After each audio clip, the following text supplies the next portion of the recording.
Ketika bangsa Israel tiba di tanah Kanaan di mana Tuhan telah menjanjikan mereka, mereka melihat sebuah kota yang kokoh yaitu Yeriko. Orang Israel membawa tabut perjanjian keliling kota selama 7 hari dan berteriak, maka runtuhlah tembok kota itu. Orang Israel merebut kota Yeriko. Apa? Senjata mematikan seperti apa ini? Tak disangka memiliki kekuatan yang dahsyat. Steven Spielberg menggunakan petunjuk ini membuat film Raiders of the Lost Ark dalam kisah Indiana Jones dan Nazi yang merebut tabut perjanjian. Rumor yang dikutip dalam film tersebut bahwa tabut itu adalah senjata ajaib yang ditinggalkan oleh para malaikat yang dapat membuat tentara tak terkalahkan. Apakah tabut perjanjian itu? Dalam kitab Keluaran, itu adalah tabut atau peti yang dibuat oleh Nabi Musa di bawah arahan Tuhan. Musa membebaskan bangsa Israel dari perbudakan Mesir. Dalam perjalanan, Tuhan memanggilnya dan menerima wahyu berupa 10 perintah Tuhan di Gunung Sinai, yaitu 10 perintah moral kepada bangsa Israel yang diukir di atas loh batu. Tuhan juga memerintahkan Musa untuk membuat peti khusus yang disebut tabut perjanjian untuk menyimpan 10 perintah Tuhan. Tuhan juga menjelaskan kepada Musa tentang bahan, dimensi dan proses pembuatan bait suci ini. Dalam Alkitab, 2 hal yang Tuhan perintahkan untuk dibuat adalah Bahtera Nuh dan bait suci ini. Setelah Musa turun dari Gunung Sinai, ia mencari seorang pengrajin terampil untuk membuat bait suci ini.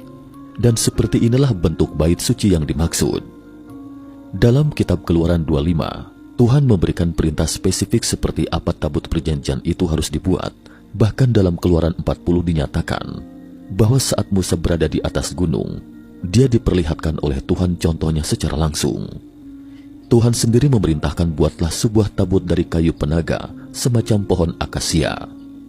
Untuk ukuran dari tabut perjanjian, dalam Keluaran 25 ayat 10 dituliskan bahwa 2,5 hasta panjangnya, 1,5 hasta lebarnya dan 1,5 hasta tingginya.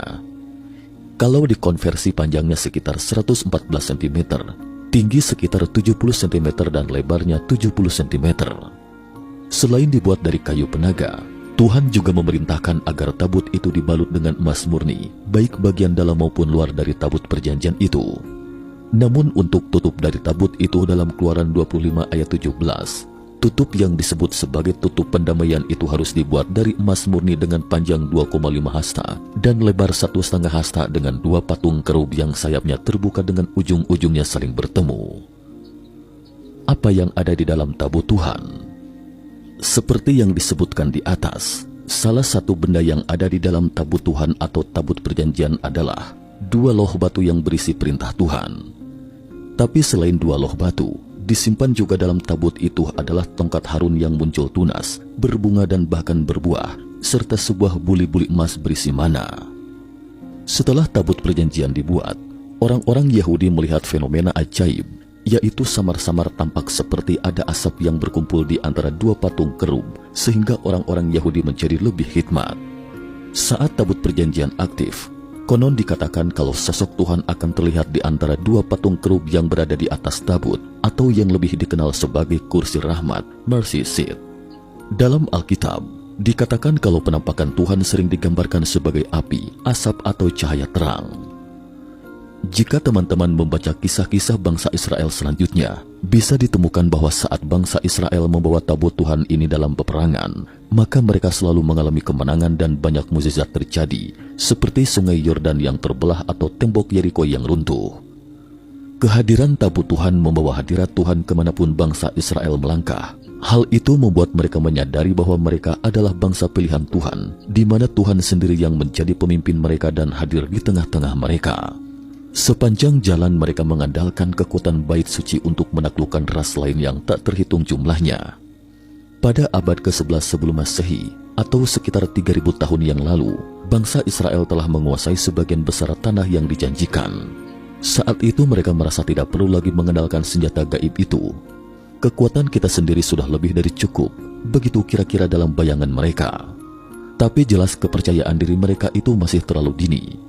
Selama pertempuran dengan orang Filistin di selatan kota Kanaan, mereka meninggalkan tabut perjanjian di kota kudus kuno Silo dan tidak membawanya keluar.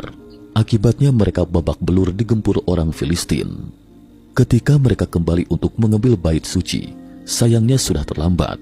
Orang Filistin telah menyerbu kemah orang Israel dan mengambil bait suci. Orang Filistin dengan gembira membawa pergi senjata gaib ini dan kembali ke base camp mereka, kota Gad.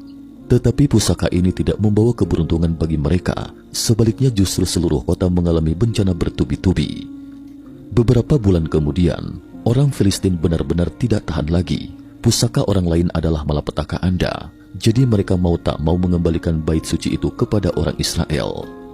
Sampai pada masa kerajaan Raja Salomo, raja yang dikenal akan kebijaksanaan dan kekayaan ini kemudian memutuskan membangun istana di Yerusalem untuk menyimpan tabut perjanjian. Hanya tetua tertinggi Yudaisme yang dapat mengunjungi tempat ini setahun sekali. Di bawah sistem kerahasiaan dan keamanan tingkat tertinggi inilah, tiba-tiba pada suatu hari antara abad ke-10 sebelum Masehi dan abad ke-16 sebelum Masehi, semua catatan dalam tabut perjanjian tiba-tiba raib entah kemana. Ketika tentara Babilonia sibuk mencari tabut perjanjian setelah menyerbu Yerusalem pada 586 sebelum Masehi, mereka hanya menemukan suasana hening di dalam istana. Senjata gaib bangsa Israel yang paling kuat telah raib tanpa jejak. Di mana tabut perjanjian atau bait suci itu? Dan ini pun menjadi misteri berabad-abad.